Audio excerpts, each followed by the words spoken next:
Section में जाते हैं और यहाँ पे बात करेंगे सैंपल साइज कैसे फिक्स करते हैं। देखिए, एक कॉमन अनुभव ऐसा देखा गया है कि जो रिसर्च स्कॉलर्स है, खास करके सर्वे बेस्ड रिसर्च प्रोजेक्ट के, वो सैंपल साइज डिसाइड करने के लिए दो तरीके यूज करते हैं। एक मेथड जो है, जो रिसर्च स्कॉलर्स यूज करते हैं, ये मेरे अनुभव से मैं बता रहा हूँ आपको, कि अगर मैं किसी को पूछता हूँ कि आपने सैंपल साइज कैसे फिक्स किया, तो मुझे दो जवाब ज्यादातर आते हैं। पहला जवाब होता है कि सर मुझे लगा कि 400 से हो जाएगा, तो मैंने 400 ले लिया। या फिर मुझे लगा कि 500 से हो जाएगा तो 500 ले लिया। दूसरा एक जवाब आता है कि सर हमारे सुपरवाइजर ने बताया हमें कि इतना सैंपल साइज ले लो, 800 1000 का जो भी है, तो वो हमने ले लिया। ये दो मेथड्स ज्यादा यूज में दिखती है।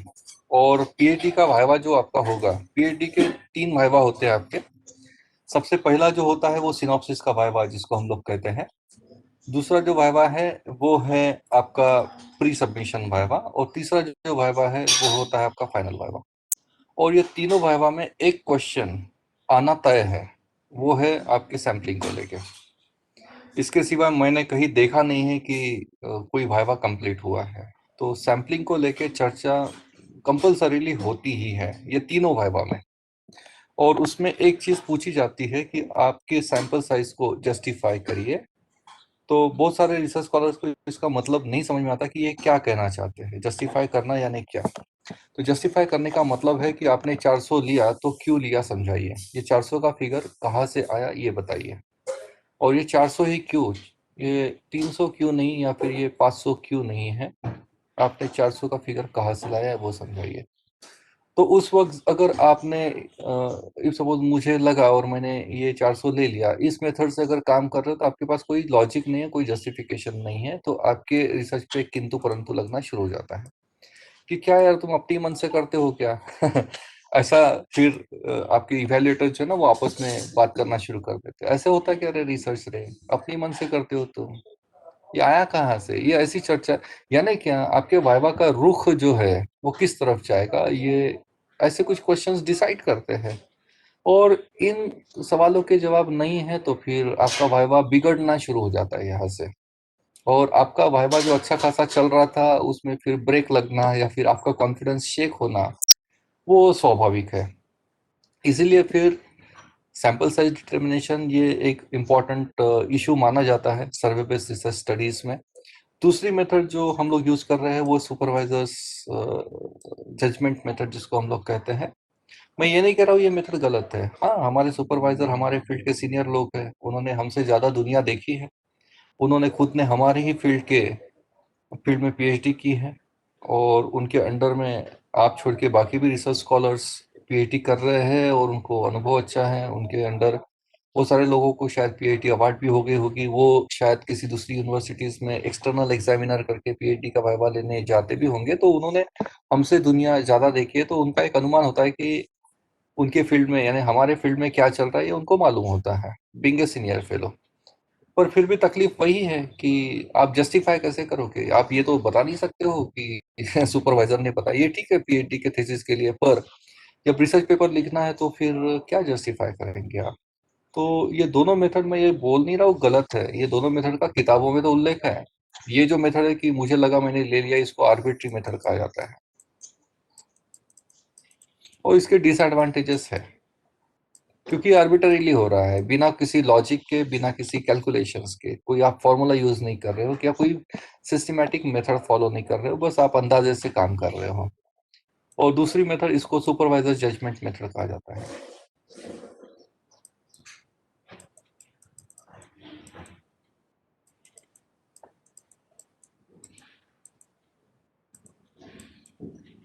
ये दोनों मेथड जो है, वैसे सैम्पलिंग की जो मेथड्स है डिटरमाइनिंग सैंपल साइज, इसको दो हिस्सों में डिवाइड करते हैं। एक होते हैं साइंटिफिक मेथड्स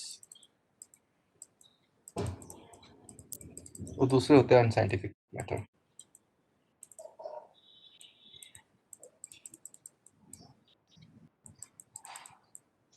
तो ये जो दोनों मेथड्स है इंसिडेंटली ये यहाँ पे जाती हैं। इसके पीछे बहुत ज़्यादा रैशनल नहीं होता है कि आप समझा नहीं सकते हो अगले को कि कहाँ से ये आपने सैंपल के साइजेस फिक्स किए हैं। और अच्छी क्वालिटी के जर्नल में ये मेथड नहीं एक्सेप्ट होती है, आपको साइंटिफिक मेथड यूज करना जरूरी है। अभी देखिए, इसको सिर्फ इसी चीज को लेके पूरी की पूरी किताब बनी हुई है जिसमें 176 पेजेस है, और ये 176 पेजेस में सिर्फ इतना समझाया है कि सैंपल साइज कैलकुलेट कैसे करते हैं, और बहुत सारी मेथड्स इसमें दी है। अभी मजे की बात आप ऑब्जर्व करेंगे, हम सब लोग पीएचडी कर रहे हैं और मैक्सिमम लोग शायद आज अभी जो ये सुन रहे हैं और जिन्होंने सही में सर्वे किया हुआ है, तो आप शायद रिलेट भी करना शुरू कर देंगे कि आपने भी शायद यही मेथड यूज की होगी। और ये मेथड यूज क्यों कर रहे हैं? क्योंकि इसके सिवा कुछ और है ये शायद मालूम नहीं है। अगर वो पहले ही मालूम हो गया, जैसे मैडम कल बात भी कर रही थी एक मैडम, कि ये सब सर पीएचडी करने से पहले हमको ट्रेनिंग मिलना चाहिए, बिल्कुल लागू है। पर ये आपने भी पीएचडी से पहले ये ट्रेनिंग ले लेनी चाहिए, ऐसा मैंने कल भी आपको बोला था। सो पार्ट अपार्ट, ये मेथड को छोड़ के बहुत सारी मेथड है जो शायद हमको अवेयरनेस नहीं है, और अवेयरनेस नहीं है इसलिए यूज नहीं कर रहा है। ऐसा ये अगर पहले पता चल गया तो पहले यूज किए होते। That's the only thing. तो मैं आपको थोड़ा सिस्टमेटिकली समझा देता हूँ कि साइंटिफिक मेथड्स कौन सी है।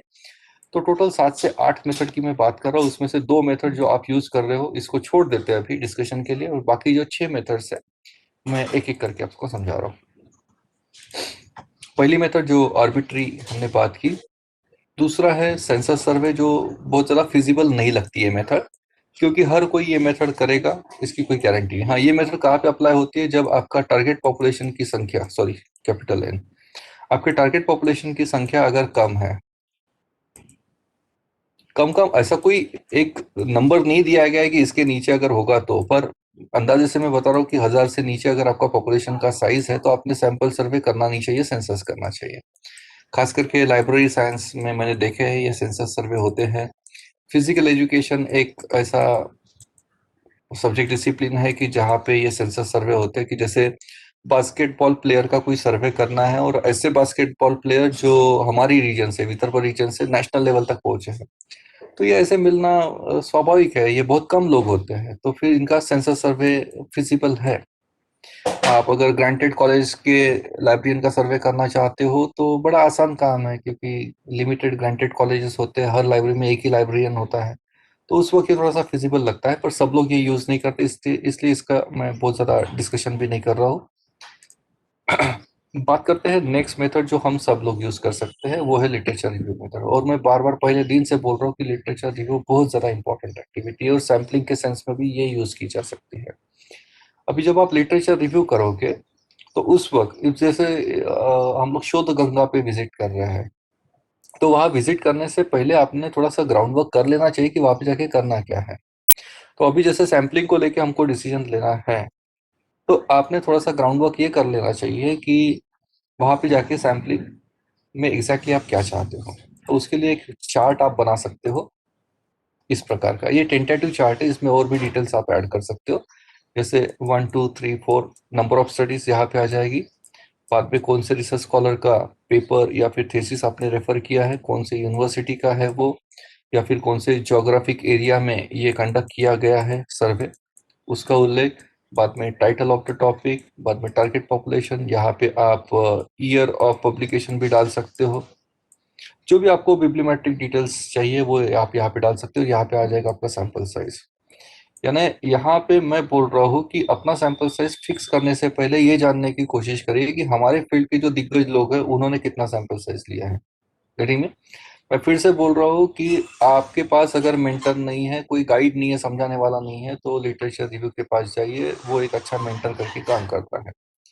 तो आप अच्छी क्वालिटी के जर्नल, जैसे मैं कल भी बता रहा था, अच्छे साइटेशन अच्छे जर्नल में जो पब्लिश हुए हैं वो पेपर को हम लोग क्या कहते हैं, की ऑथर्स नाम से कंसेप्ट है हमारे इसमें,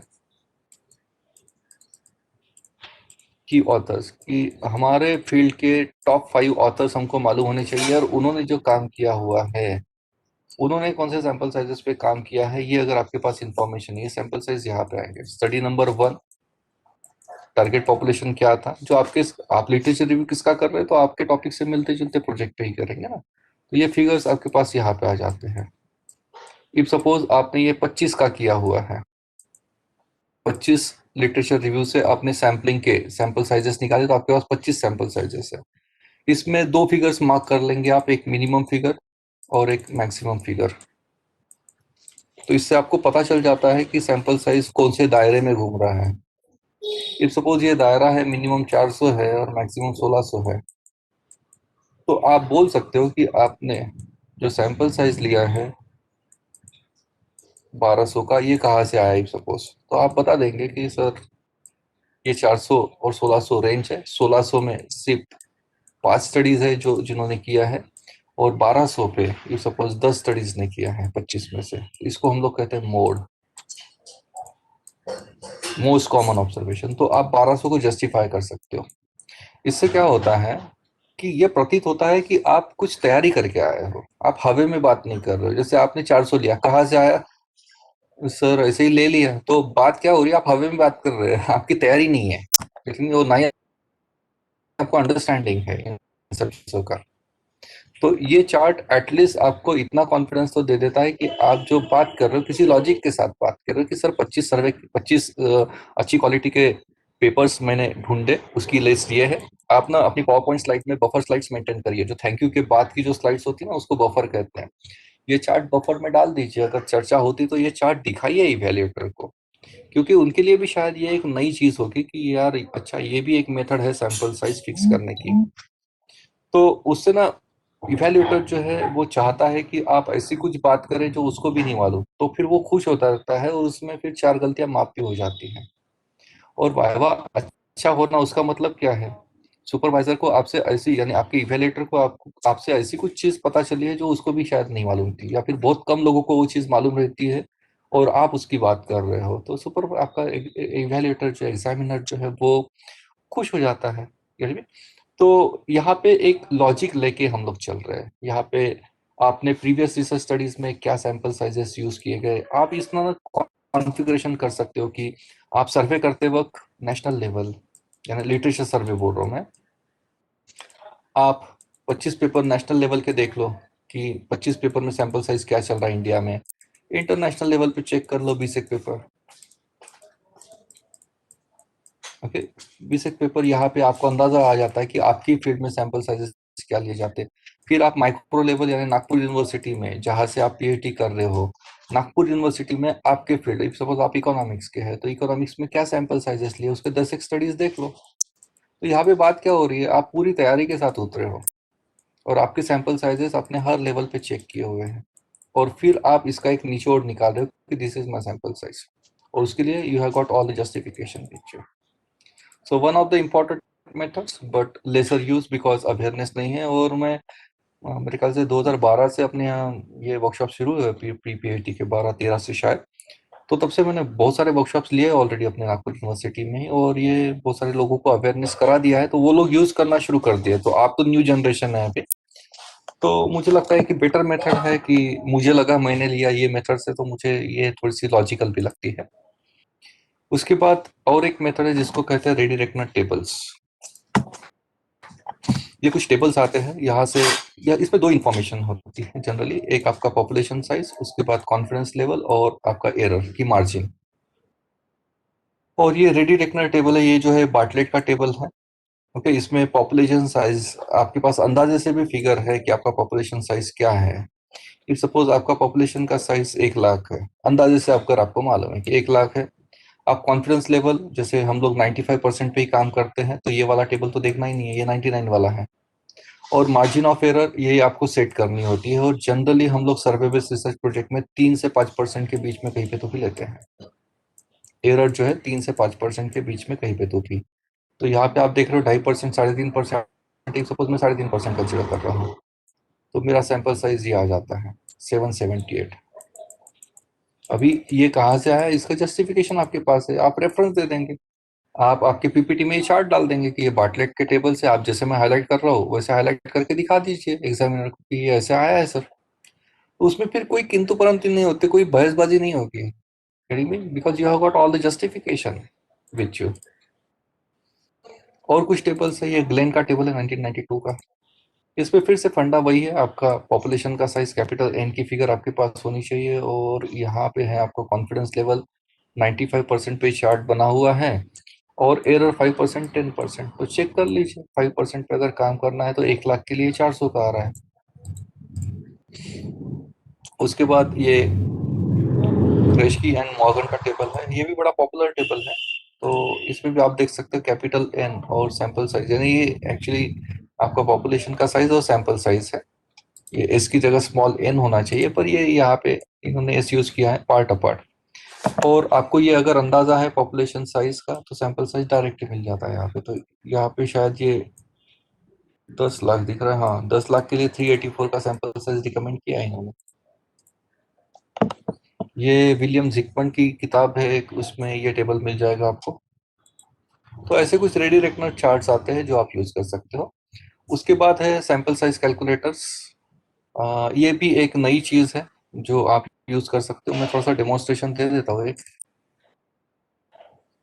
ये ना सॉफ्टवेयर है, ये सॉफ्टवेयर आप यूज कर सकते हो सैंपल साइज कंप्यूट करने के लिए। मैं यहाँ पे सिर्फ सैंपल साइज कैलकुलेटर ऐसा टाइप कर रहा हूँ। मैडम गूगल ची सर्च विंडो दिसत आहे का मैडम? हाँ सर दिखा। Yes ma'am. हाँ सर दिख रहा है सर। Okay okay. सो मैंने सिर्फ सिंपली यहाँ पे सैंपल साइज कैलकुलेटर गूगल की सर्च विंडो में टाइप किया, तो as you can see there are so many calculators available. Crore के ऊपर दिख रही है। होती है कि इसमें से कौन सा लेना है, तो ये जो दिख रहा है सर्वे मंकी, ये अच्छा है। ये मैं डेमोन्स्ट्रेट करके दिखा देता हूँ। बहुत सारे सॉफ्टवेयर है, क्राउसॉफ्ट का भी आता है, एक स्मार्ट सर्वे नाम से भी आता है। ये देखिए, ये कैलकुलेटर है, इसमें आपको 3 फिगर्स पुट अप करनी है। एक है आपके पॉपुलेशन का साइज। इफ सपोज मैं नागपुर की पॉपुलेशन है, नागपुर सिटी की population 33 lakh if suppose. Confidence level यहाँ से चेंज कर सकते हो, पर ये बाय डिफॉल्ट सेटिंग 95 का है, इसको ऐसे ही रहने देते हैं। और एरर मैं कर रहा हूँ 3%। ये देखिए मेरा सैंपल साइज यहाँ पे आ गया 1067। इसका स्क्रीनशॉट ले लेंगे आप, और आपके पीपीटी में डाल देंगे कि सर्वे मंकी की साइट से ये कैलकुलेटर यूज करके आपने कैलकुलेट किया हुआ है। ओके। और कुछ सॉफ्टवेयर्स है, ये राव सॉफ्ट का जैसे सर्वे सिस्टम का भी अच्छा है ये। बहुत सारे सॉफ्टवेयर्स है।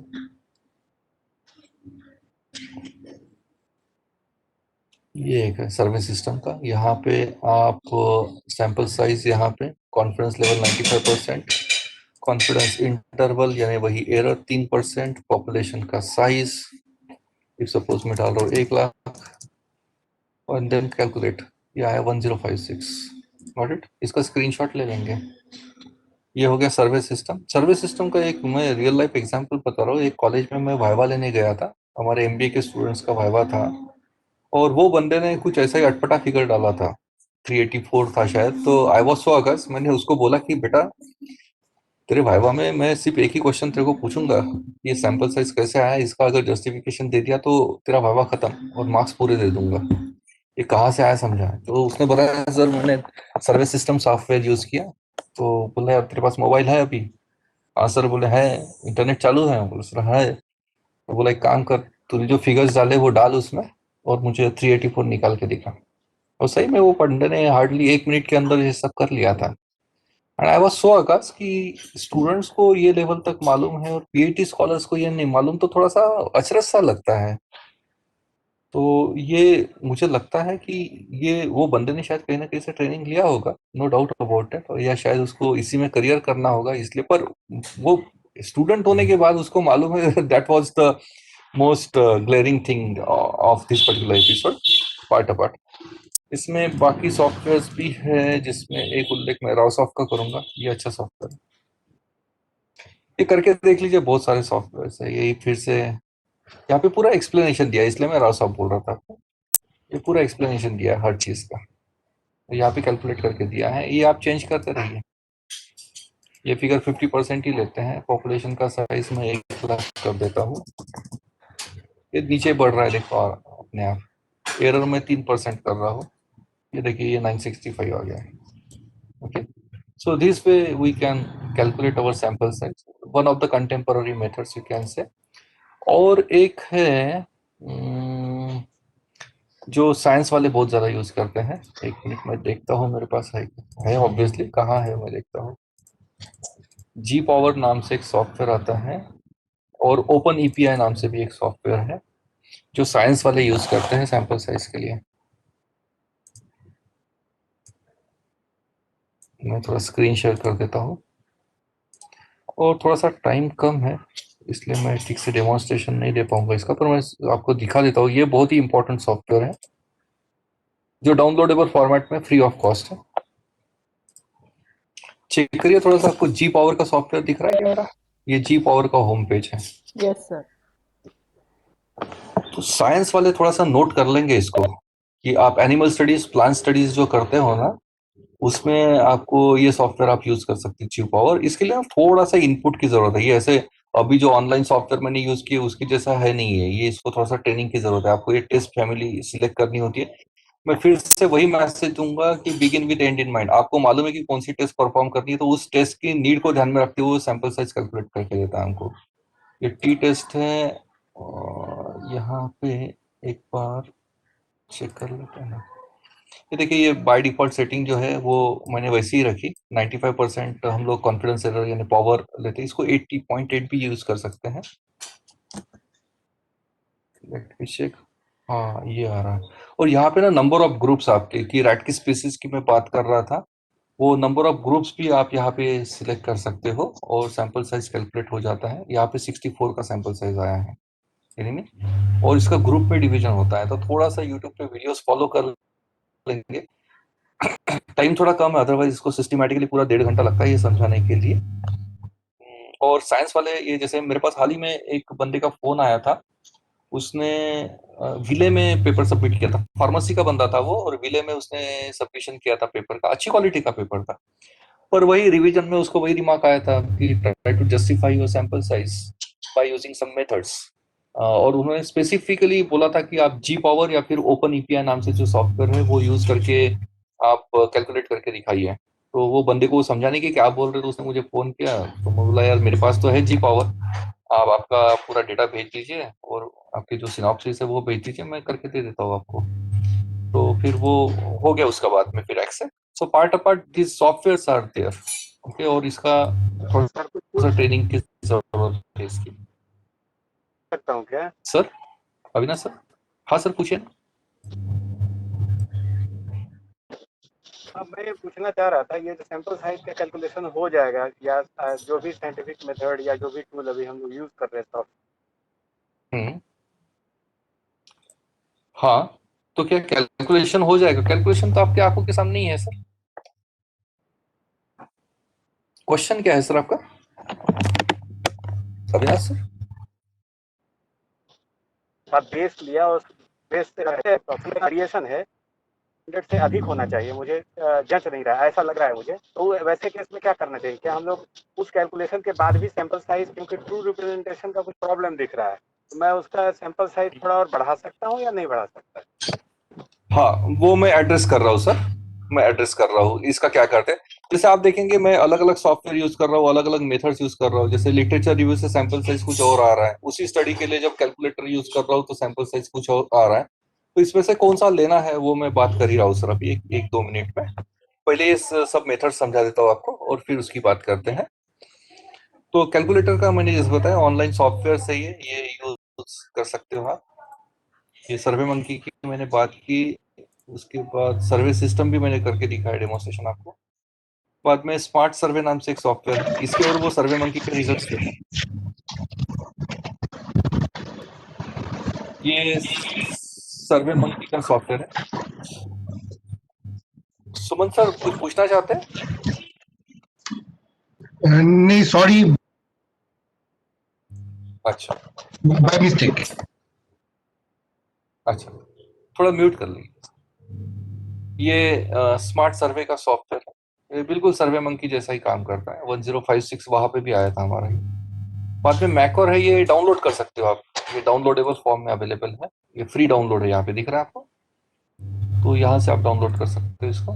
और फिगर्स आप यहाँ पे फीड करके, कैलकुलेट की जो बटन है यहाँ पे, ये वाली बटन हिट कर दोगे तो आपको सैंपल साइज मिल जाएगा। ये देखिए, ये वाली हिट की मैंने, तो फिर से वही आ रहा है 1056। बाद में और एक मेथड है सैंपल साइज कैलकुलेट करने की, वो है आइटम्स इन द स्केल। जो हम लोग लीकर्ट स्केल वगैरह यूज करते हैं ना, तो लीकर्ट स्केल में हमारे आइटम्स कितने हैं वो अगर आपके पास नंबर है तो हम लोग ननली प्रिंसिपल यूज करते हैं और वो नंबर ऑफ आइटम्स को हम लोग मल्टीप्लाई करते हैं 10 से। देखिए मेरा जो क्वेश्चनर है उसमें एक जो था वो था कस्टमर सेटिस्फेक्शन कंस्ट्रक्ट, जो मुझे मेजर करना था, और कस्टमर सेटिस्फेक्शन में मैंने टोटल 17 आइटम्स यूज किए हैं। तो अकॉर्डिंग टू ननेली प्रिंसिपल इस पर्टिकुलर सिर्फ ये क्वेश्चनर का एक पार्ट है, हाँ? इसको मुझे टेस्ट करना है तो मुझे सैंपल साइज लगेगा 170 का, क्योंकि 17 मल्टीप्लाइड बाय 10 कर दूंगा मैं। और ऐसे ही आपका ये कंस्ट्रक्ट 1 का हो गया। कंस्ट्रक्ट 2 में इफ सपोज आपने 9 आइटम्स लिए हैं तो उसका सैंपल साइज 90 हो जाएगा। फिर आपने कंस्ट्रक्ट 3 लिया है, जैसे मैं कल भी बात कर रहा था क्वेश्चन डिजाइनिंग के वक्त कि 3 4 5 सेक्शंस में डिवाइड करिए। तो 3 में इफ सपोज आपने 18 आइटम्स लिए हैं तो ये हो जाता है 180। तो ये हो गया लगभग 350 और 90 440 का हो रहा है ये। तो आपका फाइनल सैंपल साइज हो जाएगा 440। इसको कहते हैं ननेलीज प्रिंसिपल, ये वाला प्रिंसिपल है ननेली प्रिंसिपल। और नंबर ऑफ आइटम्स बहुत ज्यादा हो गए तो हम लोग वो बेटलर और चाउ का क्राइटेरिया यूज करते हैं। वहां पे instead of multiplying by 10 we use number of items multiplied by 5। उसके बाद है साइंटिफिक फॉर्मूले। 3 फॉर्मूले हैं जो आपके सॉफ्टवेयर जो है ना उसमें ये 2 फॉर्मूले तो यूज होते हैं, पर सैंपल साइज कैलकुलेट करते वक्त आपको 3 कंसेप्ट मालूम होने चाहिए जो मैंने आपको बता भी दिए। एक है वैरिएंस हेटेरोजेनिटी जिसको हम लोग कहते हैं स्टैंडर्ड डेविएशन। दूसरा है मैग्नीट्यूड ऑफ एरर जो हम लोग 3% से 5% के बीच में लेते हैं। और कॉन्फिडेंस लेवल एक तो 99% या फिर आप 95% लेते हैं। और 95% is pretty commonly accepted level you can say. ये 3 कंसेप्ट आप यूज करते हो सैंपल साइज डिटर्मिनेशन में फॉर्मूला में। थोड़ा सा समझा देता हूँ मैं। उसमें है पहला फॉर्मूला स्लोमिस फॉर्मूला, इसको येमेनीज फॉर्मूला भी कहा गया है।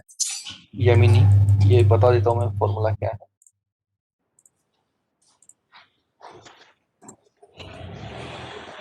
इसमें सिर्फ आपको 2 ही चीजें चाहिए, एक है आपका पॉपुलेशन का साइज और दूसरा है अल्फा। और अल्फा होता है 0.05। ये हमेशा ही 95% कॉन्फिडेंस लेवल के लिए वो बचा हुआ 5% जो है वो एक्चुअली ये है। अगर आप 99% पे काम कर रहे हो कॉन्फिडेंस लेवल तो ये अल्फा 0.01 हो जाता है। पर जैसे मैं बार बार बोल रहा हूँ हम लोग 95% पे काम करते हैं तो अल्फा आपका 0.05 हो जाता है। सिर्फ एक ही फिगर आपको चाहिए, वो है टारगेट पॉपुलेशन का एस्टिमेटेड सैंपल पॉपुलेशन का साइज। और ये फॉर्मूला हम लोग यूज करते हैं। इसमें small n is your sample size, capital N is population का साइज, और ये e जो है ये एक्चुअली अल्फा है। तो ये अल्फा है आपका 0.05। तो ये फिगर आपके पास अगर है तो ये फॉर्मूला यूज करके आप सैंपल साइज डिटरमाइन कर सकते हो। ये एग्जांपल है। मेरा n कैपिटल N 1000 है, अल्फा जो है 0.05। ये फॉर्मूला में मैंने दोनों वैल्यूज पुट अप कर दिए तो मेरा सैंपल साइज आ रहा है 286 का। So this way we can calculate it. उसके बाद 2 फॉर्मूले हैं। ये है z square P Q upon E square. So z is confidence level, और फॉर 95% कॉन्फिडेंस लेवल ये हम लोग 95% लेते हैं। और z का स्कोर हम लोगों को निकालना होता है जिसको स्टैंडर्ड स्कोर कहते हैं, ये आता है 1.92, इसको z स्कोर कहा जाता है। एरर जैसे मैं बार बार बोल रहा हूँ 3% से 5% के बीच में। और ये p और q जो है ये आपके पास ये प्रोबेबिलिटी ऑफ सक्सेस और प्रोबेबिलिटी ऑफ फेलियर कहते हैं इसको। तो ये फिगर लिटरेचर रिव्यू से आते हैं। अगर आपके पास लिटरेचर रिव्यू में फिगर्स नहीं है तो आप आंख मूंद करके 0.5 ले सकते हैं इसको। ये सब फिगर्स आप पुट अप कर देंगे तो आपको सैंपल साइज मिल जाएगा। और आपके जो सॉफ्टवेयर मैंने आपको बताया उसमें ये प्रोग्राम फीड है, ये फॉर्मूला फीड है। तो सॉफ्टवेयर यही 2 जो फॉर्मूले मैं आपको बता रहा हूँ, ये एक Z अपॉन E का फॉर्मूला है, और ये है आपका S सैंपल का स्टैंडर्ड डेविएशन, सैंपल का स्टैंडर्ड डेविएशन है ये। और जैसे मैं बता रहा था आपको कि सैंपल साइज डिटरमाइन करने के लिए स्टैंडर्ड डेविएशन, एरर और कॉन्फिडेंस लेवल, ये 3 ही चीजें लगती हैं। तो ये जो है ना, ये वो पर्टिकुलर सॉफ्टवेयर जो मैंने आपको बताया उसमें ये प्रोग्राम्ड होते हैं, तो आजकल मैन्युअली ऐसे कोई करता नहीं है, वो सॉफ्टवेयर से ही जनरली हम लोग कैलकुलेट करते हैं। उसके बाद सर ने जो अभी सवाल पूछा था उसका जवाब दे देता हूँ मैं, और 2 मेथड से पहले वो डिस्कस कर लेता हूँ।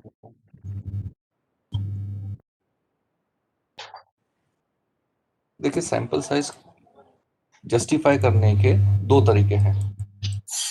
सैंपल साइज जस्टिफाई करने के 2 तरीके हैं। पहला तरीका है sample size calculation. Before collecting data, before collecting and analysing data. और दूसरा है justifying your sample size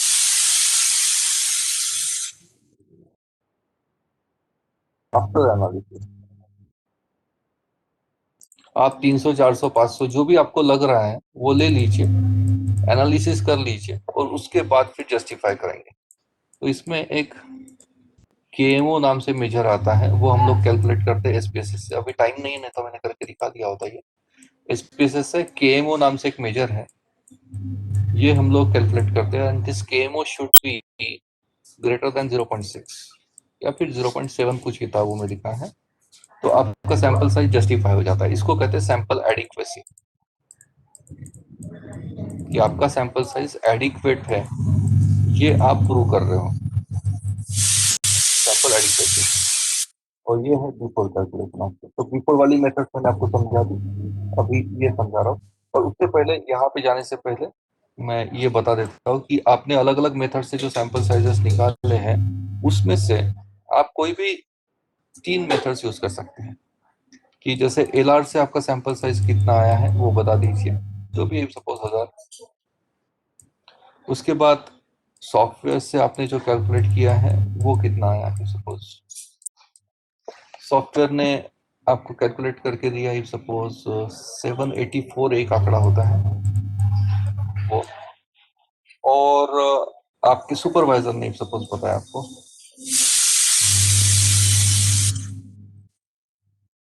supervisor ने बता दिया सपोज। तो ये 3 में से कौन सा आपने फाइनल करना चाहिए, तो तीनों में से जो मैक्सिमम है, this will be your eventual sample size. और हमको सॉफ्टवेयर जो कैलकुलेट करके देता है, ये सॉफ्टवेयर ने कैलकुलेट करके दिया है, ये फाइनल सैंपल साइज नहीं है, दिस इज मिनिमम रिक्वायर्ड है, इसके ऊपर कुछ भी। ये मिनिमम रिक्वायरमेंट हमको कैलकुलेट कर देता है सॉफ्टवेयर, या फिर वो जो फॉर्मूले बताया आपको मैंने वो। ये केएमओ का जो मैं बात कर रहा था, ये केएमओ केसर मेयर ऑकलिन मेजर ऑफ सैंपल एडिक्वेसी का मेजर है। और यहाँ पे आ रहा है 0.884। 0.884 इज ग्रेटर देन 8, तो ये मेरिटोरियस सैंपल साइज कहा गया है कि इतना सैंपल साइज एडिक्वेट है। जो भी सैंपल साइज पे आपने केएमओ टेस्ट परफॉर्म किया, केएमओ एंड बार्टलेट टेस्ट कहते हैं, पर केएमओ जो है सैंपल एडिक्वेसी के टेस्ट है। ये एसपीएसएस सॉफ्टवेयर में इसका आउटपुट जनरेट हो जाता है।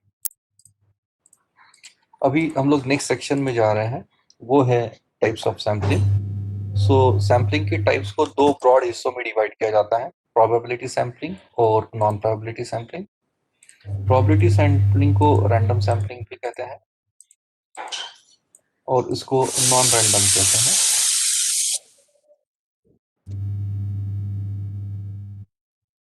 रैंडम का मतलब है कि यहाँ पे आपका जो टारगेट पॉपुलेशन है n, इफ सपोज 7 लाख,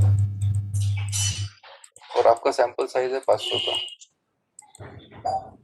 तो ये 7 लाख में से जो 500 निकाल रहे हैं, ये 7 लाख में जितने भी एलिमेंट्स हैं, it has got equal chance of getting selected in this 500।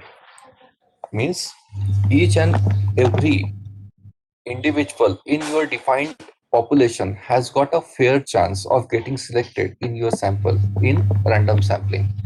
और नॉन रैंडम का मतलब है कि यहाँ पे कुछ बायस इन्वॉल्व होता है रिसर्च स्कॉलर का,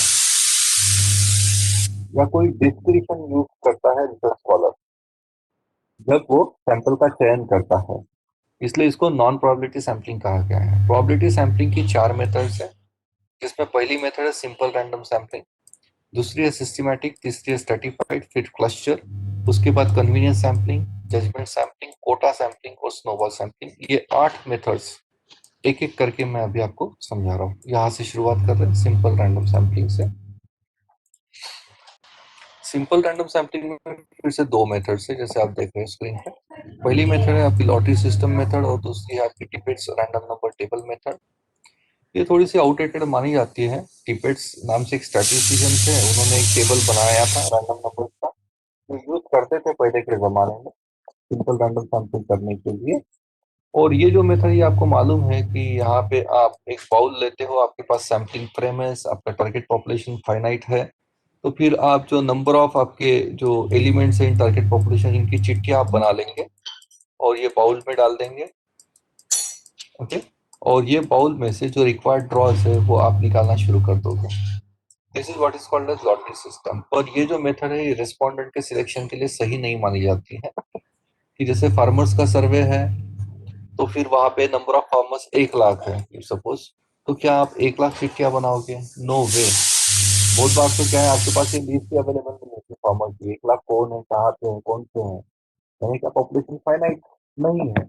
तो उस वक्त ये मेथड काम नहीं करती। ये सैंपल यूनिट के लिए ज्यादा बेटर काम करती है, सैंपल यूनिट के सिलेक्शन के लिए। जैसे हम लोग जो बात कर रहे थे सीबीएसई स्कूल के टीचर्स का सर्वे करने की, तो वहां पे 110 स्कूल्स हैं और इसमें से हम लोग को कोई भी 30 स्कूल्स में विजिट करके वहां पे सर्वे करना है। तो ये 130 स्कूल के नाम हम लोगों को मिलना बड़ा आसान है, उसकी चिट्ठियां 110 बनाना आसान है कंपैरेटिवली, और उसमें से 30 ड्रॉज निकालना आसान है। तो ये मेथड आप यूज कर सकते हो, जिसको हम लोग एसआरएस कहते हैं, सिंपल रैंडम सैम्पलिंग। और फिर ये है रैंडम नंबर टेबल मेथड। ये टिपेट का टेबल यूज नहीं होता है, आजकल हम लोग सॉफ्टवेयर यूज करते हैं सैंपल का सिलेक्शन के लिए, यानी टिपेट आपका रैंडम नंबर टेबल जनरेट करने के लिए। एक बार बता देता हूँ मैं कि ये सॉफ्टवेयर में कैसे जनरेट करते हैं टेबल। तो देखिए, ये ऐसा कुछ टेबल जनरेट होता है एमएस एक्सेल में। बता देता हूँ कैसे करते हैं, 1 मिनट का काम है हार्डली। थोड़ा कंफर्म करिए, आपको एमएस एक्सेल की शीट दिख रही है? Yes, sir. Yes. Oh. Okay, इसके लिए मैं B2 सेल में गया और यहाँ पे मैंने एक फंक्शन टाइप किया रैंड बिटवीन। और अभी एमएस एक्सेल मुझे पूछ रहा है कौन से 2 नंबर के बीच में मुझे रैंडम नंबर्स चाहिए, तो मैं बोल रहा हूँ कि मुझे नंबर्स चाहिए और यहाँ पे मैंने ओके प्रेस किया। तो आप जैसे देख सकते हैं कि एमएस एक्सेल में मुझे पहला रैंडम नंबर जनरेट करके दे दिया। इसको मैं हॉरिजॉन्टली ट्रैक कर रहा हूँ और इसको मैं वर्टिकली ट्रैक कर रहा हूँ। इसको जितना बड़ा बनाना है उतना बड़ा आप बना सकते हैं, पर आप देख रहे हो कि 1 मिनट के अंदर ये टेबल जनरेट हो जाता है। और फिर ये टेबल यूज करके हम लोग सैम्पलिंग करते हैं, जिसको हम लोग टिपेट्स रैंडम नंबर टेबल सैम्पलिंग ऐसा कहते हैं। उसके बाद है सिस्टमैटिक रैंडम सैम्पलिंग। ये एक्चुअली जो पहली मेथड है लॉटरी सिस्टम या फिर टिपेट्स रैंडम नंबर टेबल, उसकी जो लिमिटेशन है उसको ये मेथड ओवरकम करती है।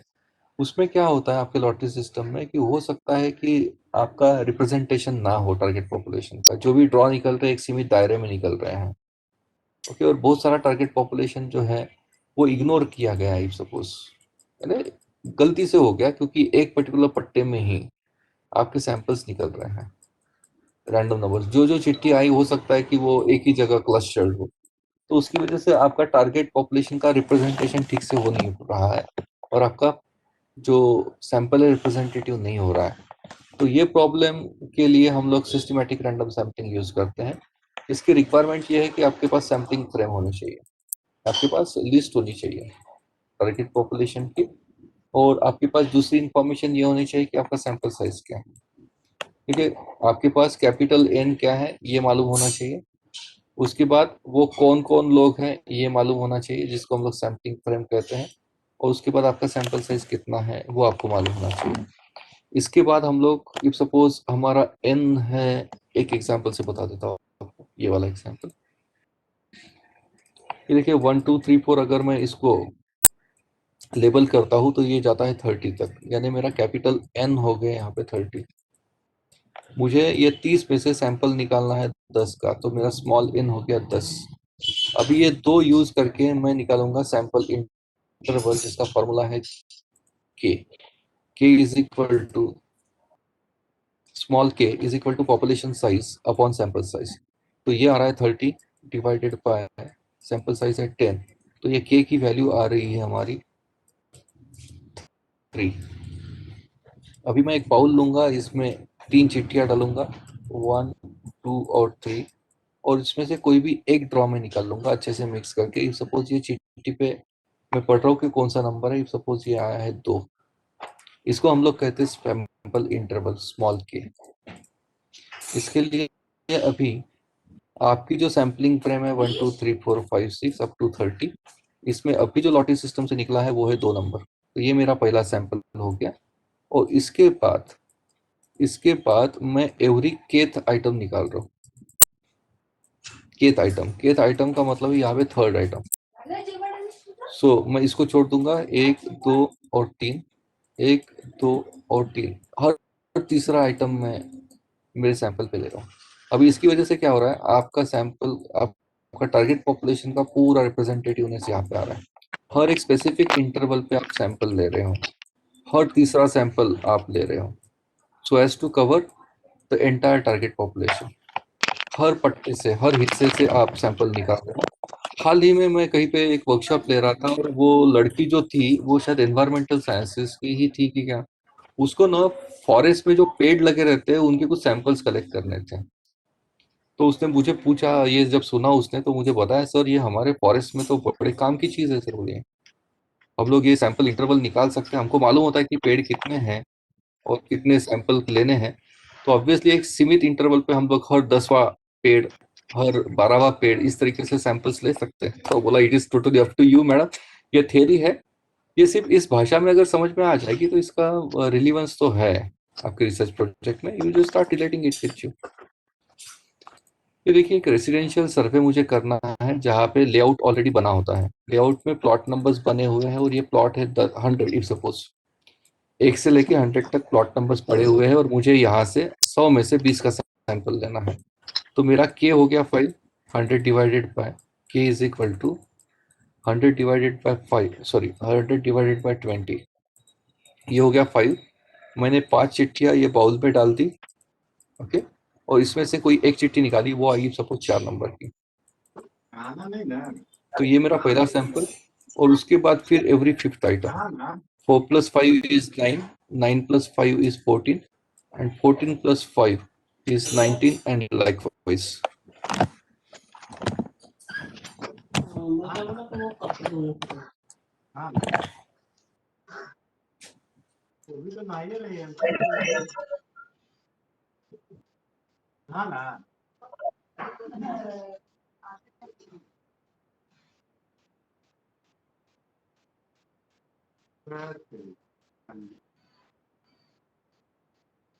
So this way we can use a systematic random sampling method. पोछने के लिए चाहिए क्या? हाँ, ये चलेगा क्या? उसके बाद है स्ट्रैटिफाइड सैम्पलिंग, और ये सबसे काम की मेथड, ये सबसे ज्यादा यूज की जाती है सोशल साइंसेस में और सोशल सर्वे में। पहले बात करते हैं स्ट्रैटिफाइड का मतलब क्या है। स्ट्रैटिफाइड ये जो वर्ड है स्ट्रैटा से बना हुआ है, और strata is a group of homogeneous elements. एक जैसे लोगों के ग्रुप को हम लोग स्ट्रैटा या फिर सेगमेंट कहते हैं। तो हम लोग क्या करते हैं, खास करके कंपैरेटिव स्टडीज या फिर आपकी रिलेशनशिप वाली जो स्टडीज होती हैं, या फिर आप इम्पैक्ट निकालने की कोशिश कर रहे हो, ऐसे सभी स्टडीज में हम लोग जनरली क्या करते हैं, हमारे टारगेट पॉपुलेशन को डिवाइड करते हैं कंपैरिजन पैरामीटर्स को ध्यान में रखते हुए। जैसे हम लोगों को मेल और फीमेल का आईक्यू लेवल चेक करना है कि लड़के और लड़कियां इक्वली होशियार होते हैं क्या।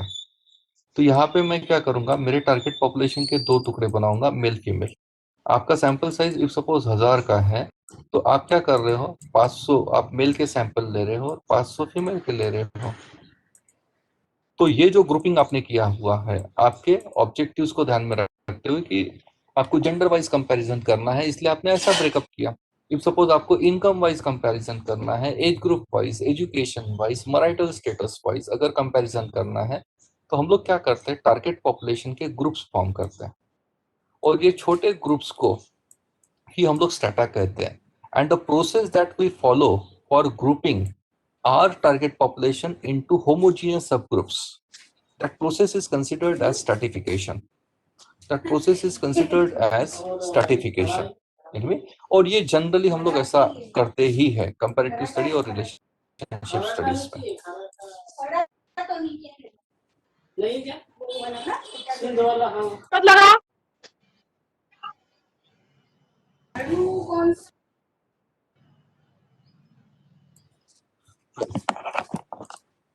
तो एक पिक्चोरियल प्रेजेंटेशन देखते हैं. ये मेरा टारगेट पॉपुलेशन है जो हेट्रोजीनियस है. इसमें मैं क्या कर रहा हूँ, ये 30 का मेरा टारगेट पॉपुलेशन है. इसमें से मुझे 12 सैंपल्स लेने हैं. तो मैंने 3 ग्रुप्स इसके फॉर्म कर लिए. ये होमोजीनियस ग्रुप है 1, ये 2 और ये 3. ये 3 ग्रुप्स है मेरे पास. तो इनको मैं कहूँगा 3 स्टेटा. और मुझे 12 का सैंपल चाहिए, तो मैं यहाँ से 4, यहाँ से 4 और यहाँ से 4 दे रहा हूँ. तो मेरा टोटल सैंपल हो गया 12 का. अगर मैं टारगेट पॉपुलेशन के ग्रुप फॉर्म करके हर ग्रुप में से सैंपल्स ले रहा हूँ तो उसको स्ट्रैटिफिकेशन कहते हैं. It is so simple. Okay. और यहाँ पे मैंने क्या किया, ये मेरे पास 10 है, 1 2 3 4 5 अप टू 10. 10 में से मैंने 4 लिए हैं. और ये 4 के लिए मैंने रैंडम सैम्पलिंग की मेथड्स फॉलो किए. जैसे यहाँ पे लॉटरी सिस्टम फॉलो किए हैं, इसलिए ये रैंडम सैम्पलिंग की मेथड कहलाती है स्ट्रैटिफिकेशन की. रैंडम एलिमेंट कहाँ पे आए, यहाँ पे आपने एक बार ग्रुप फॉर्म कर लिए तो ये ग्रुप के अंदर से जो सैंपल, हर ग्रुप से जो सैंपल्स निकालने वाले हो आप, वो सैंपल्स डिराइव करते वक्त या ड्रॉ करते वक्त आप अगर सिंपल रैंडम सैम्पलिंग कर रहे हो या फिर सिस्टमैटिक सैम्पलिंग कर रहे हो तो उसको हम लोग स्ट्रैटिफिकेशन कहते हैं. अभी स्ट्रैटिफिकेशन में 3 इश्यूज एड्रेस करने होते हैं. पहला इशू होता है कि आप स्ट्रैटिफिकेशन करेंगे कैसे, ग्रुपिंग कैसे करेंगे. तो ये स्टडी टू स्टडी डिफर करता है कि आपका कंपैरिजन क्राइटेरियाज क्या है, मेल फीमेल है या फिर आपको इनकम वाइज करना है, या फिर कुछ स्टडीज में ऐसा देखा जाता है कि प्राइवेट एम्प्लॉयज और गवर्नमेंट एम्प्लॉयज ऐसा कंपैरिजन है. फिर भी एज वाइज कंपैरिजन होते हुए देखा हुआ है कभी. तो ये कंपैरिजन का क्राइटेरिया आपका क्या है वो आपको डिसाइड करना होगा और उस हिसाब से ग्रुपिंग करना होगा. पर जनरली बोल रहा हूँ मैं, डेमोग्राफिक वेरिएबल यूज करते हैं स्टेटा फॉर्म करने के लिए. डेमोग्राफिक में आपके age, gender, education, marital status, income, social strata, marital status, ये सब आप पैरामीटर्स यूज कर सकते हो ग्रुपिंग करने के लिए. दूसरा है, आप ये ग्रुपिंग करने के बाद सैंपल का सिलेक्शन कैसे करेंगे. ऑब्वियसली रैंडम तरीके से ही करना है. आपने एक बार ग्रुप फॉर्म कर लिया तो हर ग्रुप में से, हर स्टाटा जो आपके बने हैं, स्टाटा 1 2 और 3 इफ सपोज, तो इस तीनों स्टाटा में से जो सिलेक्शन होगा वो रैंडमली होगा. और तीसरी चीज जो हम एड्रेस करते हैं वो है हर स्टाटा में से कितने, हर स्टाटा में से कितने सैंपल लेंगे. अगर आपका 1000 का सैंपल है तो आपने ये 3 ग्रुप बनाए हैं सपोज, तो ये हर ग्रुप में से 1000 का ब्रेकअप क्या होगा, यहाँ से कितने लेने हैं, यहाँ से कितने और यहाँ से कितने. इसकी 2 मेथड्स हैं स्ट्रैटिफिकेशन की.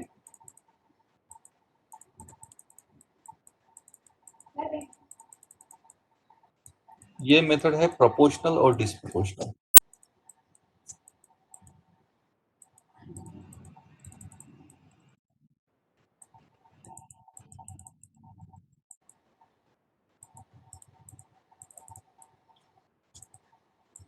यहाँ पे क्या करना होता है, आप स्टेटा फॉर्म कर लीजिए, जैसे मेल फीमेल जो सिंपल एग्जांपल है.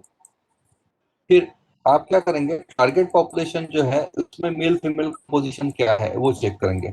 If suppose the composition is 60% to 40%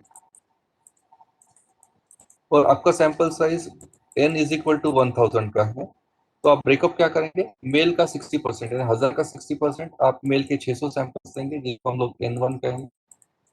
और n2 होगा आपका 1000 का 40% यानी 400. और n1 plus n2 will be your this plus this is your total sample size.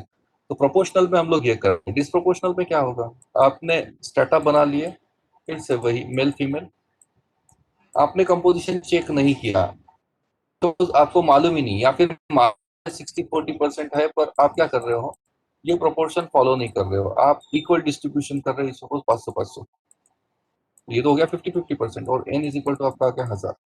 तो जब आप ये कर रहे हो तो इसको डिसप्रोपोर्शनल स्ट्रैटिफाइड सैंपलिंग करते हैं। और आपका टारगेट पॉपुलेशन का कंपोजिशन अगर आप फॉलो कर रहे हो तो इसको प्रोपोर्शनल स्ट्रैटिफाइड सैंपलिंग करते हैं। सो one of the important methods you can say.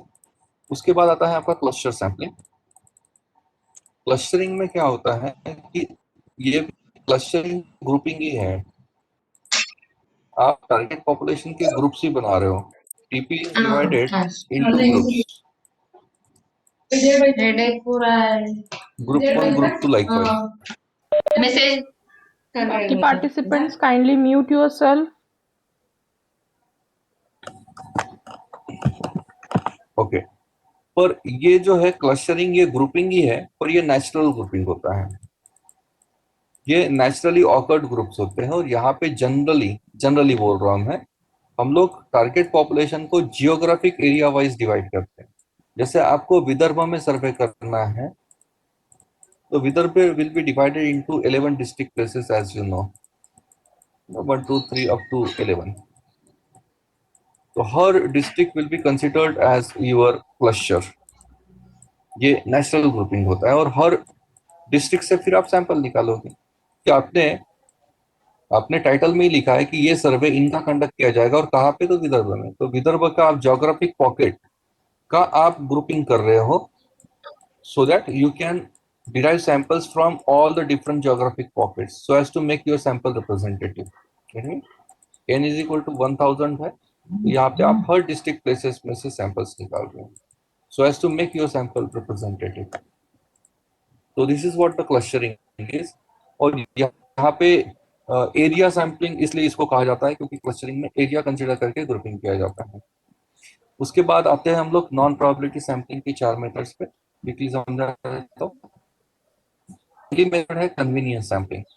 जैसे नाम ही बता रहा है, यहाँ पे रिसर्च स्कॉलर अपना ईज या फिर कंफर्ट को ध्यान में रखते हुए और कन्वीनियंस को ध्यान में रखते हुए सैम्पलिंग कर रहा है। इसी को एक्सीडेंटल सैम्पलिंग या फिर हैप्पैज़ार्ड सैम्पलिंग भी कहा जाता है। यानी हाउसवाइफ का सर्वे करना है तो हमारे घर में हमारी मम्मी सपोज या फिर आपके पहचान में जो है हाउसवाइफ्स, वहां से हम लोग सर्वे करना शुरू करते हैं। तो वहां पे हम लोग क्या देख रहे हैं, सुविधा देख रहे हैं। सुविधा in terms of walking distance and access to your target respondents. अगर कोई कॉलेज स्टूडेंट्स का सर्वे करना है तो हम जिस कॉलेज में काम कर रहे हैं उसी कॉलेज के स्टूडेंट्स हमारे सैंपल्स हो जाते हैं। तो वहां पे हम लोग कन्वीनियंस देख रहे हैं सैंपल को प्रोक्यूर करने में, आइडेंटिफाई करने में। तो ऐसे सैंपल्स को हम लोग, सैम्पलिंग मेथड को हम लोग कन्वीनियंस सैम्पलिंग कहते हैं, जो बहुत ज्यादा लोग यूज करते हैं पर लिखता कोई नहीं है। I wonder why. उसके बाद आता है जजमेंट सैम्पलिंग। यहाँ पे रिसर्च स्कॉलर अपना जजमेंट यूज करता है सैंपल का सिलेक्शन करने के लिए और रिसर्च स्कॉलर अंदाजा लगाता है कि जो डेटा उसको चाहिए वो कौन देगा। उसके कुछ क्राइटेरिया वो यूज करता है। कुछ क्राइटेरिया यूज करके सैंपल का चयन किया जाता है कि वो सैंपल जो है वो कम से कम पोस्ट ग्रेजुएट ही होना चाहिए या फिर जैसे सपोज डीमोनेटाइजेशन जो इंडिया में हुआ, नोटबंदी, उसको लेके कुछ प्रतिक्रियाएं जाननी है कि उसका इम्पैक्ट क्या हुआ है इकोनॉमी पे। तो ऑब्वियसली यहाँ पे आपको कुछ क्राइटेरिया सेट करने होंगे कि आपको जो इकोनॉमिक्स बैकग्राउंड के लोग हैं जो इसका अंडरस्टैंडिंग रखते हैं उनका शायद हम लोगों को सर्वे करना होगा, पढ़े लिखे लोगों का ही सर्वे करना होगा। यानी कि आप मल्टीपल क्राइटेरिया सेट कर रहे हो सैंपल्स को आइडेंटिफाई करने के लिए। उसको हम लोग जजमेंट सैम्पलिंग कहते हैं। जजमेंट सैम्पलिंग का ही एक फ्लेवर है, उसको कहते हैं पर्पसिव सैम्पलिंग। पर्पसिव सैम्पलिंग में क्या होता है कि आप पर्पसफुली एक जगह जाते हैं और आपको मालूम है कि आपका सैंपल वहां पे आपको मिलेगा। If suppose junk food eating habits, इसको लेके मुझे कुछ सर्वे करना है, junk food eating habits among youth in Nagpur, ये मेरा टॉपिक है। ओके, तो ऑब्वियसली मैं हर घर में जाके थोड़ी ना पूछूंगा कि तुम्हारे घर में कोई यंग लड़का है क्या कि जो जंक फूड खाता है। आप सीधा सीधा नागपुर में जहां जहां जंक फूड बिकता है, रेस्टोरेंट्स की बात कर रहा हूँ मैं, स्टॉल्स की बात कर रहा हूँ या इटरीज की बात कर रहा हूँ, जहाँ पे junk food, pizza, burger, French fries, ये सब जहाँ पे ये बिकता है वहां पे मैं पर्पसफुली विजिट करूंगा और वहां पे देखूंगा कि कोई यूथ वहां पे खा रहा है क्या और उसको वहां पे सर्वे कर लूंगा, इंटरव्यू कर लूंगा।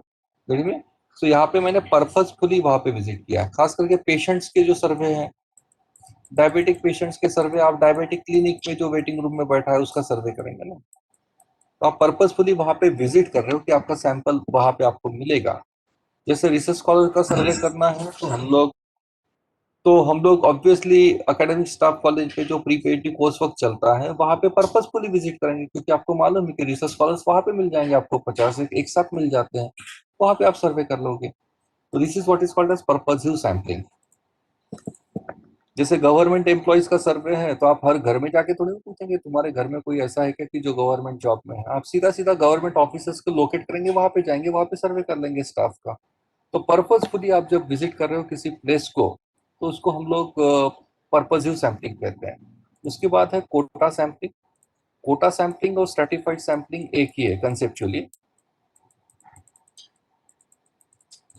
स्ट्रेटिफाइड में हम लोग क्या करते हैं, टारगेट पॉपुलेशन के हमने टुकड़े किए, मेल और फीमेल, इसको हम लोग स्ट्रेटा कह रहे हैं। और फिर हम लोग डिसाइड कर रहे हैं कि सैंपल साइज हमारा n इफ सपोज 1000 है तो इसमें से कितने लेने हैं और इसमें से कितने लेने हैं। तो ये जो फिक्स नंबर हम लोग कंप्यूट करते हैं इसी को कोटा कहते हैं। Quota is a fix number which is assigned to one particular group, each individual group we assign a fixed number, तो उसको हम लोग कोटा कहते हैं। अभी फर्क क्या है सर्टिफाइड और कोटा में, आपने जब मेल ये सेगमेंट स्टार्टअप बनाया हुआ है उसमें से सैंपल 500, अगर आप रैंडम सैम्पलिंग की मेथड्स यूज करके कर रहे हो तो उसको सर्टिफिकेशन कहेंगे। पर आपने ग्रुप फॉर्म करने के बाद नॉन प्रोबेबिलिटी सैम्पलिंग की मेथड्स यूज करके अगर सैम्पलिंग किया, ये 500 सैंपल्स निकाले हैं, तो आप उसको नॉन प्रोबेबिलिटी सैम्पलिंग या फिर कोटा सैम्पलिंग कहेंगे। और इसमें लास्ट मेथड है वो है स्नोबॉल सैम्पलिंग, वो मैं समझा देता हूँ। स्नोबॉल सैम्पलिंग को ही रेफरल सैम्पलिंग भी कहा जाता है, क्योंकि ये रेफरेंसेस के थ्रू होती है। जब आपका सैंपल मिलना रेयर चीज है, इतने आसानी से आपको सैंपल मिल नहीं रहे हैं, तो उस वक्त हम लोग स्नोबॉल सैम्पलिंग करते हैं। स्नोबॉल में क्या होता है, जैसे मैं अभी जो सेकंड रिसर्च कर रहा हूँ उसमें मैं नागपुर यूनिवर्सिटी से पिछले 15 सालों में, खास करके 2005 और 2020 में जो स्टूडेंट्स ने नागपुर यूनिवर्सिटी से एमबीए किया है उनके एम्प्लॉयमेंट के ट्रेंड्स मुझे प्लॉट करने हैं। और एक्चुअली मेरा जो पीएचडी का टॉपिक है वो 2000 से लेके 2014 तक मैं कर रहा हूँ, एमबीए के एम्प्लॉयमेंट के ट्रेंड्स प्लॉट कर रहा हूँ। अभी इसमें मुझे ये जो बैचेस है, हर बैच से मुझे सैंपल्स लेने होंगे, 2000 से कुछ, 2001 की बैच से कुछ, और इसी तरीके से मैं पूरी की पूरी 15 बैचेस जो है 2014, हर बैच में से सैंपल लूंगा so as to make my sample representative. अभी मुझे 2000 से मैंने इफ सपोज डिसाइड किया कि 27 सैंपल्स मैं यहां से लूंगा, तो ये हो गया कोटा। अभी ये 27 सैंपल मुझे मिल नहीं रहे हैं, ओके, मैं कहाँ से ढूंढूं ना, 2000 में जिन्होंने नागपुर यूनिवर्सिटी से एमबीए किया उनको ढूंढना बड़ा डिफिकल्ट है। तो मैं क्या कर रहा हूँ, मैं एमबीए कॉलेजेस पे जा रहा हूँ, वहाँ के जो एडमिनिस्ट्रेटिव स्टाफ है उनसे पूछ रहा हूँ कि तुम्हारा रिकॉर्ड दिखाइए, थोड़ा सा नंबर या कुछ रेसिडेंशियल एड्रेसेस होंगे तो वहां से लेने की कोशिश करूंगा। तो यहाँ पे मैंने पर्पज यू किया है कि पर्पजफुली मैं वहां पे गया है जहां से मुझे डेटा मिल सकता है। अभी वहां से मैं डेटा लेके आया, मेरे पास लिस्ट है और मैं एक एक करके कांटेक्ट करने की कोशिश कर रहा हूँ, पर इंसिडेंटली 2000 में सिर्फ लैंडलाइंस थे, मोबाइल फोन रहा नहीं कर देते, तो ऑब्वियसली वो लैंडलाइन बंद हो चुके हैं या फिर कांटेक्ट नहीं हो पा रहा है। और सम हाउ मुझे एक कॉलेज से 50 स्टूडेंट्स की लिस्ट मिली और उसमें से कोई मैं कांटेक्ट कर पा रहा हूँ कि जो शायद नागपुर में है, फोन नंबर तो नहीं लग रहा था पर उसके घर का एड्रेस ट्रैक करके मैं उसके घर में पहुंचा, उसका मैंने सर्वे कर लिया। और अभी अब उसको मैं पूछ रहा हूँ कि यार तेरे बैच में जो स्टूडेंट्स थे तेरे साथ पढ़ने वाले वो तेरे कांटेक्ट में है क्या कोई, तो वो बोलेगा हाँ सर मेरे कांटेक्ट में ये 2 लोग हैं। तो मैं उनके कांटेक्ट डिटेल्स इनके इसके पास से लूंगा और इनके पास जाऊंगा, अपॉइंटमेंट लेके इनका सर्वे करूंगा। इसका सर्वे होने के बाद मैं इनको पूछ रहा हूँ कि आपके कांटेक्ट में कोई है क्या, वो बोलेगा हाँ सर 2 लोग हैं, इसका कांटेक्ट लेके मैं यहाँ पे गया। इस तरीके से मैं सैंपल डिराइव कर रहा हूँ रेफरेंसेस के थ्रू, इससे मैंने इनका रेफरेंस लिया, इससे मैंने इनका रेफरेंस लिया, और मेरा सैंपल साइज धीरे धीरे बड़ा होते जा रहा है। इसको स्नोबॉल क्यों कहते हैं वो भी बता देता हूँ। हम लोग बर्फ की पहाड़ी पे और हमने एक छोटा सा बॉल स्नो का यहाँ पे बनाया और उसको रोल डाउन अगर कर लिया तो while rolling down it will start accumulating some mass और धीरे धीरे ये एक बिगर शेप एज्यूम करता है।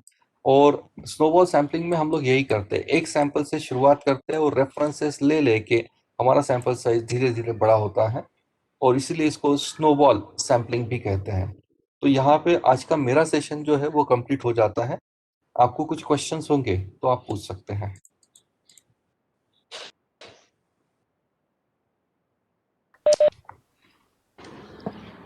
तो जो भी टॉपिक्स मुझे असाइन किए गए थे वो मैंने पूरे के पूरे कवर कर दिया।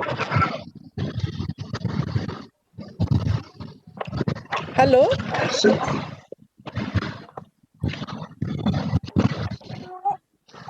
हेलो मैं पद्मा मैडम पूछिए। हाँ हाँ one more sampling method is there, systematic sampling sir. Systematic sampling क्या बोल रही आप? सिस्टमॅटिक सॅम्पलिंग मेथड पण आहे ना सर एक आणखी? हो मी सांगितली ना, हो मी सांगितली ना सिस्टमॅटिक सॅम्पलिंग। झाली तुमची हे झाली रँडम पण झाली प्रोबॅबिलिटी मध्येच आहे सर ती? हो रँडम सॅम्पलिंग मध्ये येतं। पहिली मी SRS शिकवली तुम्हाला, सिंपल रँडम सॅम्पलिंग, त्याच्यानंतर सिस्टमॅटिक रँडम सॅम्पल शिकवलं मी तुम्हाला। व्हिडिओ बघून घ्या मॅडम, मी शिकवलेला आहे। Okay thank you sir. sir, I had heard this thing long back. One of the PhD scholar in Nagpur University, he said that he has collected data pan India. So he was asked, what is your process? How you have collected this data? And finally, it was found that he sent some of his, he appointed some people who used to go to the railway station and get data from the railway passengers who were going through Nagpur station. Is this a correct way of collecting data? पूरा सर्वे तो नहीं हो सकता है sir इससे। हाँ कुछ samples आप ले सकते हो ये मेथड से, पर आपने अभी वो स्टडी का नेचर क्या है, वो जनरल कस्टमर्स होंगे तो बात अलग है सर। जनरल कस्टमर सर्वे है तो बात अलग है, पर वो नेचर क्या है स्टडी का, कौन से आप वेरिएबल्स एक्सप्लोर करना चाहते हो, उसमें गवर्नमेंट प्राइवेट ऐसा कुछ ब्रेकअप है क्या, और कुछ सैंपल्स ले सकते हो आप, पर पूरा का पूरा रिसर्च तो इस तरीके से थोड़ा सा सुनने में ही वेird लग रहा है ये तो। Exactly, sir. I found it very funny to collect data from railway station, whoever passengers are going, getting data from him. And he said that I have collected the data pan India. नहीं नहीं, you are supposed to visit at least telephonic interview can be a better method. Yes, sir. Telephonically we can understand, email के through we can understand. आजकल Google forms आते हैं, वहां से अगर pan India आप कलेक्ट कर रहे हो दैट कैन बी जस्टिफाइबल, पर इन्वेस्टिगेशन इज ओके, पर पूरा का पूरा 100% तो नहीं दे सकते ये मेथड से। Yes, sir. Thank you, sir. Hello sir. हाँ सर। Hello, am I audible? हाँ, एक सैंपल साइज के बारे में पूछना था। अगर देखिए कि हमने एक सैंपल पॉपुलेशन, टोटल पॉपुलेशन अगर हमारा एक थोड़ा एक आइडेंटिफाइड हो, एक फिनाइट पॉपुलेशन नंबर है हमारे पास, और उसमें अगर हम एक कॉन्फिडेंस लेवल और अपना सैम्पलिंग एरर का जो है, सैम्पलिंग एरर का जो हमने देखा कि उसमें 0.1 से लेके 5 तक के हम उसको लेते हैं। सो इन बिटवीन 3 to 5 जो टेबल हमने दिखा अभी देखे थे, उसमें अगर 3 का एरर है, अगर 0.5 का एरर है, तो वो उसके हिसाब से टेबल्स दिए हैं। और हमारे पास में अगर टेबल टोटल पॉपुलेशन है और हम 3 to 5 के बीच में अगर हमें लेना है, तो वो टेबल में तो एक पर्टिकुलर नंबर दिया है, लेकिन 3 to 5 के बीच में 3.5 भी आता है, 3.7 भी आता है। तो इसके हिसाब से तो क्या हम उससे अलग भी नंबर ले सकते हैं इन बिटवीन? हाँ sir, you just play with that particular software और द फॉर्मूला z² pq/e² जो फॉर्मूला है ना, जिसमें परसेंटेज में एरर लिखते हैं, तो आप अलग अलग लेवल पे, जैसे आपको लग रहा है कि 3% पे करके देखिए क्या सैंपल साइज आ रहा है, फिर 3.5 पे करके देखिए, 4 पे करके देखिए, 5 पे करके देखिए, और इसमें एक पिक्युलरिटी आपको ऐसे दिखेगी कि जैसे जैसे आप एरर बढ़ाओगे सैंपल साइज कम होगा, और राइट। जैसे जैसे कॉन्फिडेंस लेवल बढ़ाओगे आप, जैसे जैसे कॉन्फिडेंस लेवल बढ़ाओगे सैंपल साइज बढ़ता है। तो यही अगर मतलब 3 का अगर सैम्पलिंग का एरर का मैं स्केल लगा रहा हूँ तो वो दिखा रहा है 450 के करीब, और 5 का एरर आ रहा है तो वो दिखा रहा है कि 250। और अगर मैं इसमें बराबर। 300 का अगर ले लेता हूँ हम्म। टारगेट, मतलब सैंपल साइज, हाँ हाँ, सो वो इन बिटवीन 3 to 5 के बीच में कहीं ना कहीं तो है। So can I justify that accordingly, और वो किस तरह से करना है?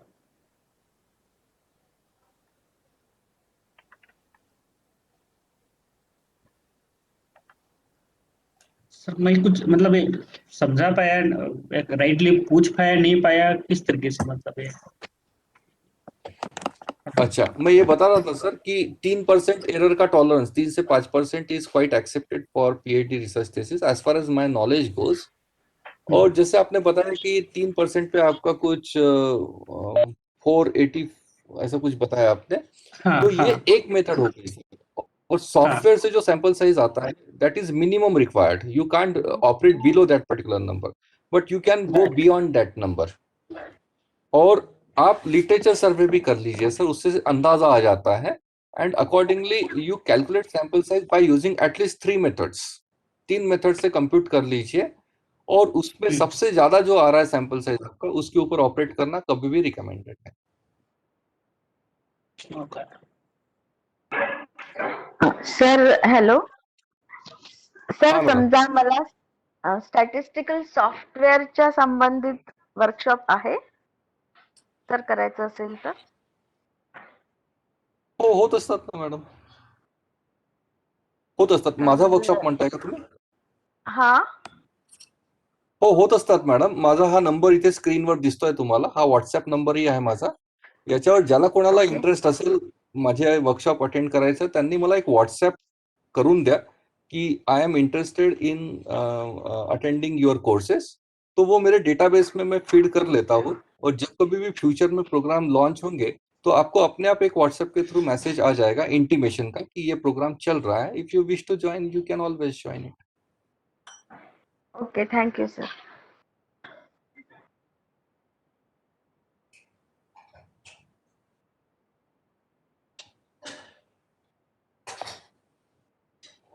किसी को कुछ हेलो पूछना है? जी। हेलो हाँ सर। सर, माझा टॉपिक जो आहे तो फॅमिली काउन्सिलिंग सेंटरवर आहे. नागपूर जिल्ह्यामध्ये जेवढेही तालुके आहेत त्या तालुक्याच्या प्रत्येक ठिकाणचे कपल्स घेतलेले आहे मी, विवाहित दाम्पत्य. तर त्याचं टोटल पॉप्युलेशन जे आहे ते 750-800च्या जवळपास आहे. तर त्यापैकी मी 300 घेतलेले आहेत. तर 300 जे घेतलेले आहेत तर ते प्रत्येक ठिकाणचे, प्रत्येक तालुक्याच्या ठिकाणचे 20, कुठे 25, कुठे 30 असं आहे. म्हणजे फिक्स आकडे नाही आहे तो. तर जे 300 जे टोटल घेतलेलं आहे तर ते मला कुठल्या फॉर्म्युलामध्ये बसवता येईल का? नाही, तुम्ही जे केलेले आहे ती सुद्धा एक मेथड आहे सर, की आपण काय करतो, ग्रुपिंग करतो. तुम्ही काय केलेलं आहे, ग्रुपिंग केलेलं आहे. जिओग्राफी वाईज म्हणजे तालुका वाईज तुम्ही ग्रुपिंग केला.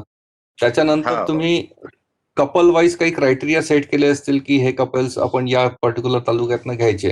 तर ते तुमच्याकडे जर सगळ्या स्टेजेसला काय लॉजिक वापरलं आणि इव्हेंच्युअली काय प्रत्येक तालुका वाईज तुम्ही काही एक नंबर सेट केलेला आहे की या तालुक्यातनं मी 25, म्हणजे हा या कोर्टात मधनं इफ सपोज 25, या कोर्टातनं मी 20, असे जे नंबर फिक्स केलेला आहे तो ऍक्च्युली कोटाच आहे तो. अच्छा. आणि त्याच्यानंतर तुम्ही जो सॅम्पलिंग करणार आहात की त्या दिवशी, ज्या दिवशी तुम्ही सर्व्हेसाठी जाल त्या दिवशी जे उपलब्ध आहेत इफ सपोज त्यांचा सर्व्हे करत आहात तुम्ही, तर ते झालं कन्व्हिनियन्स सॅम्पलिंग. फॅमिली काउन्सिलिंग सेंटरमध्ये जे नोंदणीकृत आहे, म्हणजे ऑलरेडी ज्यांची नोंदणी झालेली आहे ते माझा सॅम्पल आहे.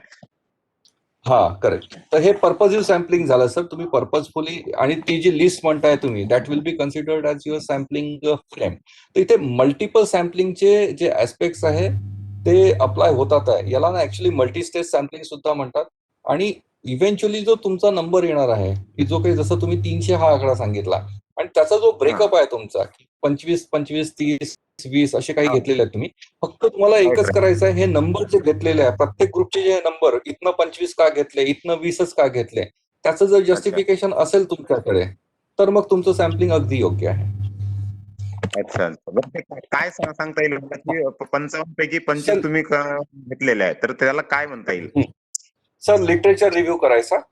लिटरेचर अच्छा. रिव्ह्यू करायचा. त्यांनी काय क्रायटेरिया वापरलेले आहेत ते चेक करायचे आणि त्याचे रेफरन्सेस द्यायचे. अच्छा अच्छा. ठीक आहे ठीक आहे. Thank you sir. Thank you so much. Okay sir. All the best sir.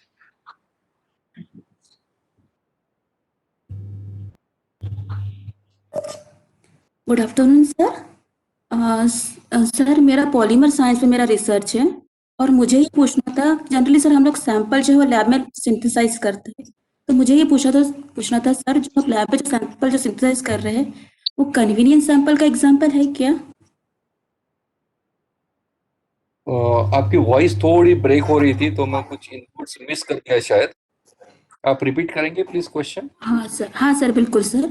Sir मेरा पॉलीमर साइंस में मेरा रिसर्च है और जनरली सैंपल हम लैब में ही सिंथेसाइज करते हैं, तो मुझे ये पूछना था जो सैंपल लैब में सिंथेसाइज कर रहे हैं वो क्या कन्वीनियंस सैंपलिंग का एग्जांपल है? नहीं, ये जो कन्वीनियंस सैम्पलिंग है ये सोशल रिसर्च में ज्यादा माना जाता है. साइंस में सैम्पलिंग के एप्लीकेशंस थोड़ी अलग है. तो सर फिर हमारे लिए सैंपल साइज कैलकुलेट हम लोग कैसे कैलकुलेट करेंगे सर सैंपल साइज? मैं थोड़ा सा नेचर देख के ही कमेंट कर पाऊंगा मैडम. अभी जो सर जनरली इंफॉर्मेशन आपने दी है, हाँ, अभी जो आपने मुझे इंफॉर्मेशन प्रोवाइड की है उसके बेसिस पे कमेंट करना ठीक नहीं लग रहा है मुझे, तो मैं थोड़ा सा चेक करके या डिटेल्स लेके शायद ठीक से कमेंट कर पाऊंगा. Okay sir. Okay thank you sir.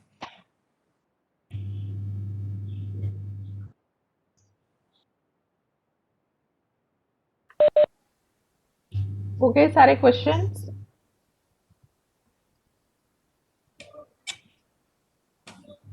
Sir I think question संपले आहेत.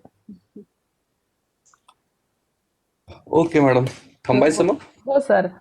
So from all the participants and from HRDC Nagpur, I extend my thanks to respected Dr. Ashish Linge sir for all his efforts and informative session. Complete 9 sessions sir तुम्ही जे complete केले आहेत त्याच्यामधनं पार्टिसिपंट्सला तर मला नक्की वाटेल की त्यांना खूप जास्ती नॉलेज आणि ॲडिशनल इन्फॉर्मेशन मिळाली आहे आणि आता खूप सारे जण तुमच्याकडे येतील सर तुमचं डोकं खायला परत. नाही, they are always welcome. Sir thank you so much sir. Okay, madam. It is completely my pleasure, and thanks for giving me an opportunity to put forward my views in this workshop. Okay, Thank you. sir. Thanks a lot. Sir, ma'am. see you in the next batch. Sure. Thank you, sir. Thank you very much, sir. Thank you so much. Okay, sir. Welcome. Thank you sir. Welcome, ma'am. Okay. आप सबको मेरी तरफ से all the best for your future research journey. Thank you, sir. Thank you so much, sir. Thank you sir. Friends, now I'm ending the meeting. Just please take your lunch. थोड़ा fast आज करना पड़ेगा क्योंकि थोड़ा late हो गया है. Next session अपन चालू करते हैं 2 बजे. So we will meet at 2 PM.